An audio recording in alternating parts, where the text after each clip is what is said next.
Welcome to the tool review channel. Today we're going to take a look at the Gearwrench Pitbull 8-inch diagonal cutting pliers. Now the model number for these is 82179. And for those of you who aren't familiar with Gearwrench, they are supposed to be the alternative to the tool truck brand. They're mainly marketed towards the mechanic and people who work on cars and stuff like that. But I would also think that some people in the trades, like electricians or HVAC techs, might be interested in their tools, so I decided to pick these up. So here is the pliers right here. You can see you have the yellow dipped handles. Now if you don't want the dipped handles, you can get these in a comfort grip handle as well. I believe it's black and yellow, if I'm not mistaken, or black and orange, whatever you want to call it. And you have a little picture right here to tell you which pair of pliers these are. And then coming to this side, you also have that little picture right there, and you have the Gearwrench name stamped onto the handles. Now, I would imagine over time this would wear off, and I'm almost positive that the little marking on the end would wear off as well. But this is the front of the plier. You can see you have your model number right there. You can see you have a rivet, and then this is how wide the opening is for the cutting jaws. And on the back side, you have the Gearwrench name stamped into the back of the tool. Now you can kind of see right there the blades don't quite meet, so they aren't completely flush. Hopefully that's not too big of a problem when we go to test cutting some wire, but that is one thing I did notice about these pliers. Now if you're looking at these pliers and you're thinking you saw something pretty similar to it at Home Depot, I know Home Depot does sell Gearwrench, the Gearwrench brand as well, but I believe the Crescent brand of hand tools is pretty much the exact same as the Gearwrench, because they're both owned by Apex Tools, or the Apex brand, and the diagonal cutters and almost positive the needle nose and the lineman pliers are pretty much all the same. Just the handles and the logos are going to be different. But that is about it for the details on the tool. Now we'll get to some of the functionality. So we'll go ahead and zoom out here. And as you can see, they do open relatively freely. They don't open by themselves, but if you just apply a little bit of pressure, they'll pop right open. And the cutting jaws will open to about there, and then you can close them no problem. So now we'll bring in some wire and see what we can cut. So we're going to first start off with some 18 gauge solid wire, and we should be able to cut through that no problem. As you can see right there, we are able to cut through that. So we'll go ahead and put that off to the side, and we'll bring in some 18 gauge stranded wire and see if we can cut through that. And as you can see right there, we are able to cut through that 18 gauge stranded wire. Now I do find it,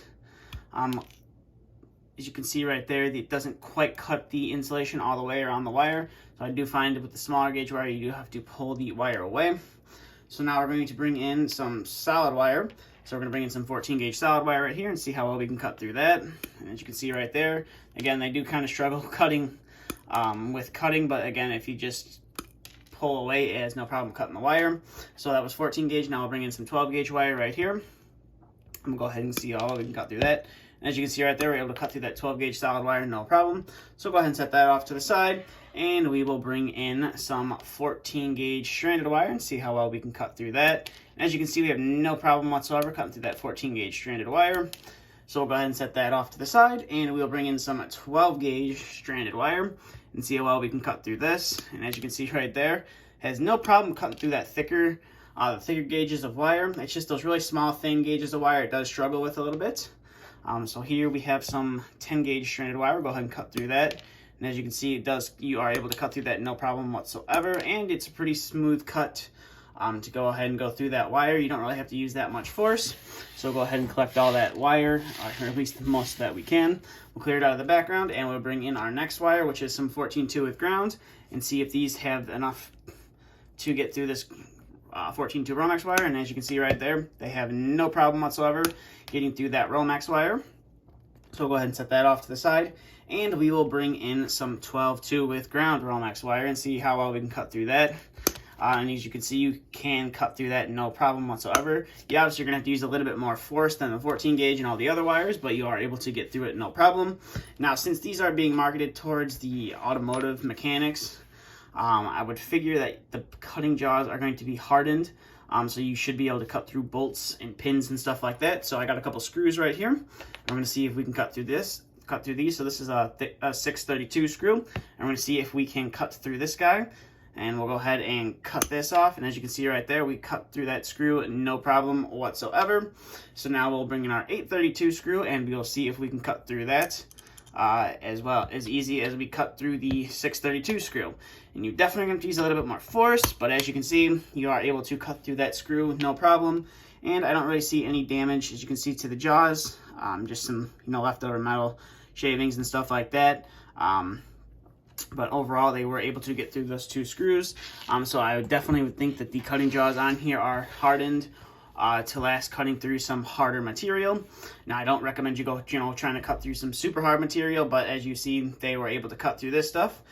So overall, these are definitely a nice pair of diagonal cutters from Gearwrench. Like I said, I'm almost positive that the Crescent brand is the exact same. It's just the exact same. All it's different is the logo on the tool, and obviously the handle color is going to be different. So if you are looking for a nice pair of diagonal cutters, and you're at Home Depot, or if you are an automotive mechanic and you don't want to use the tool truck brand stuff, and you want to save a few dollars, definitely recommend these. But that's really about it for this video. So if you have any questions, comments, concerns, please feel free to leave them down in the comment section below. And if you aren't yet subscribed, please consider hitting that subscribe button if you'd like to see more content like this. But that's all I have for this video. Thank you for watching, and stay tuned for the next video to be uploaded.